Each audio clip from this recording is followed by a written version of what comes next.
Hello out there, welcome aboard. Today we're going to try out the Black Diamond Storm, and actually I've been trying this one out for quite a while here. I've had it for at least a few months now at this point, might be 6 months actually. I've used this one quite a bit, and I had said in a previous video that there were 2 headlamps out of all the ones I tried that I was going to keep. That's now up to 3 because of that Nitecore NU25. That one I'm going to go ahead and throw in my car lighting kit there. But this was the second one that I tried out that I decided I was going to keep.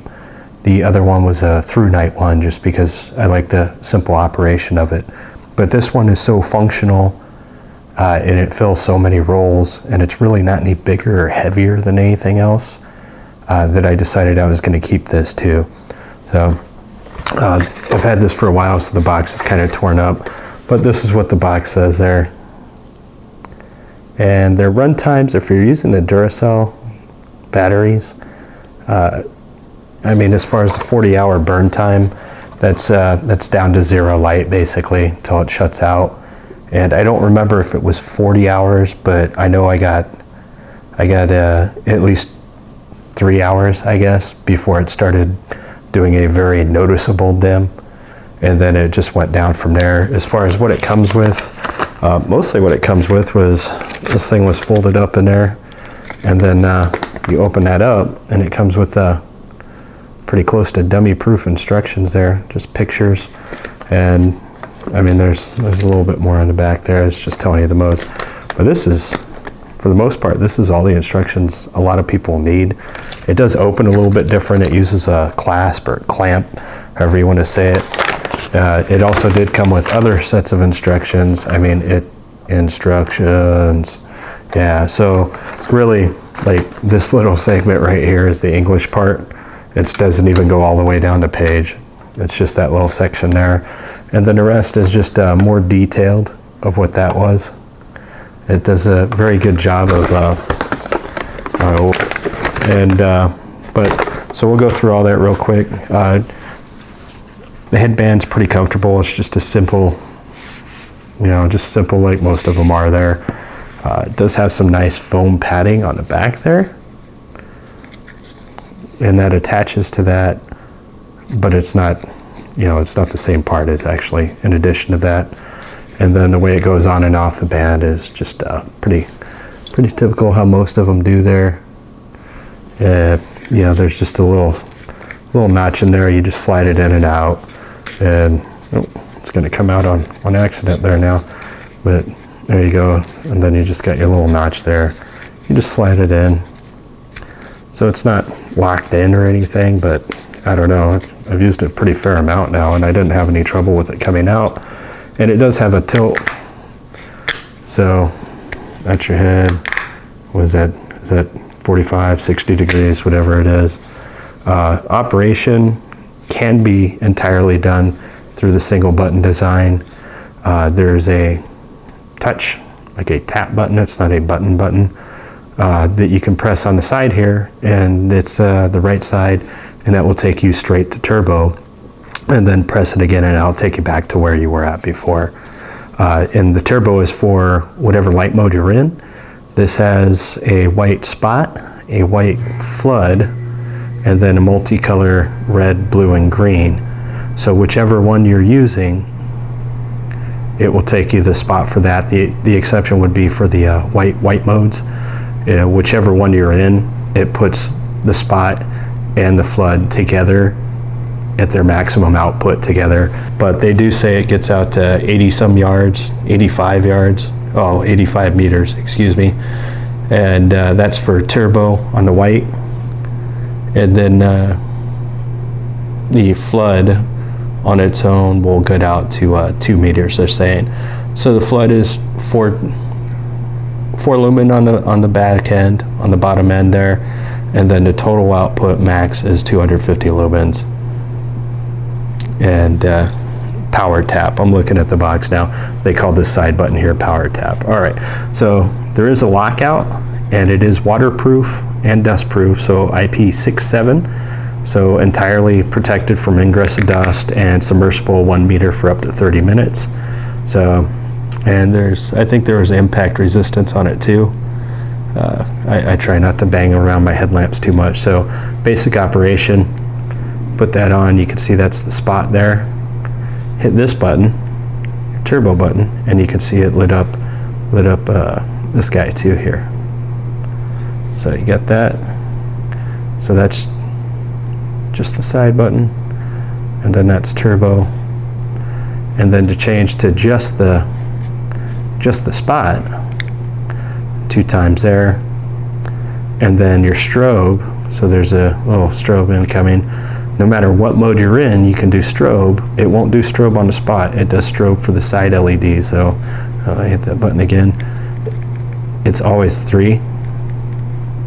So there's the white strobe there, and then just turn that off.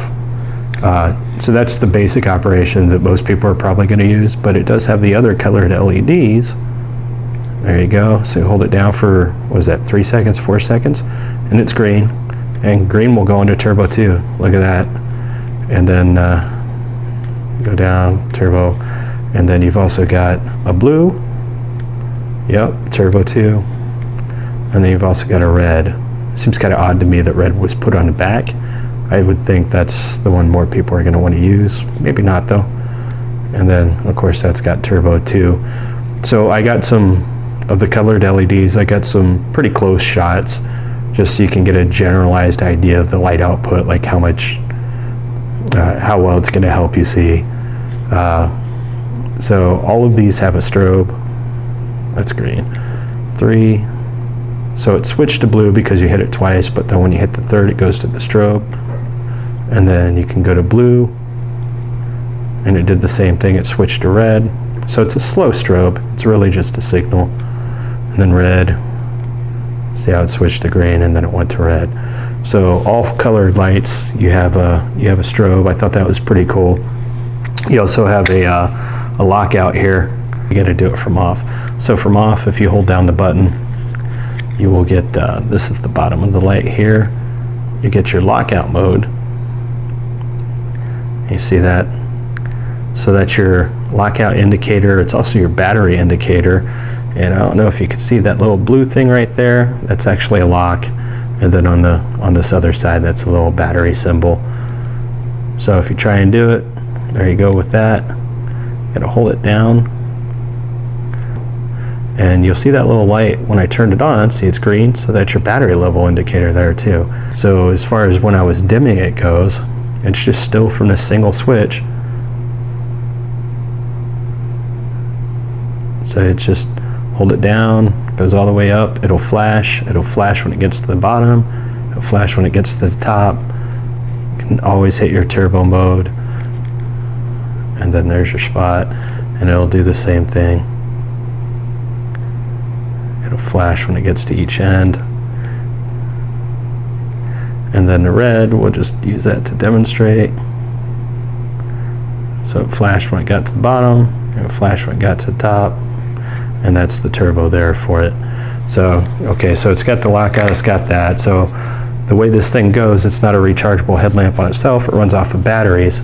So here's your enclosure for the battery there. So it's just a simple clasp from the back. See? And then so you can see it's just like a clasp, almost like they call it a bracelet or something.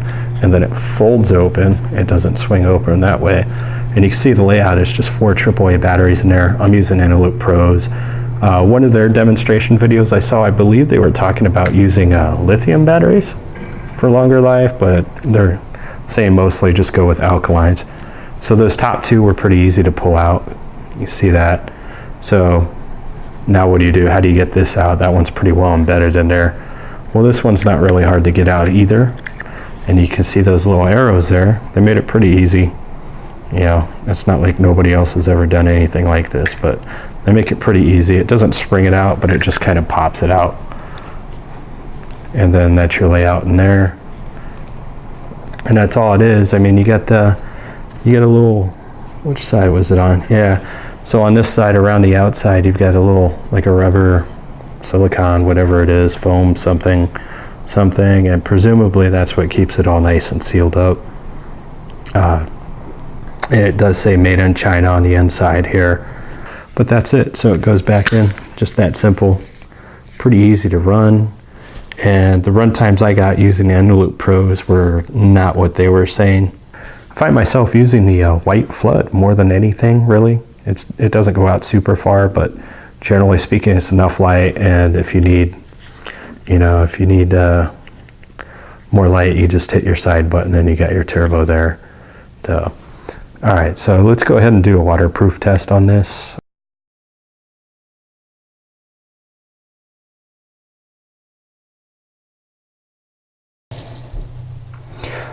All right, well, it's holding up so far. Looking at this through the camera, I thought it started floating for a minute. Well, that's kind of cheating to saying it's waterproof, but okay. But no, just looked a little funny through the camera there. I think that's about a minute right there. And it's still on, so we'll get this dried off a little bit and then we'll go through the modes again. So we just finished doing a waterproof test with our Black Diamond Storm here. Had it on with the blue light there the whole time it was in there. And the turbo little side switch button, what do they call it? Power tap button. There you go. It wasn't working underwater, so I'm just demonstrating that it does or does not. But it looks like it does. Yeah, so it looks like that works okay. And I don't know. Make sure all the modes work. Yeah, goes up, goes down. Okay. Green, turbo, not turbo. Yeah, and let's see. Turn it off, get it back into white mode. Goes down.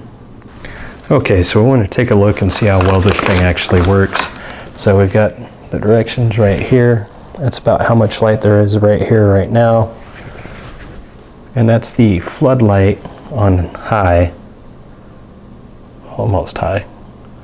And then that's the floodlight on low. So that actually is a little bit brighter. And this is about 2 feet above it, above the instruction booklet there. And then, ooh, that's the spot. And then that's the low spot. So you can see the difference, and we'll do a better job of the beam shots here in a minute.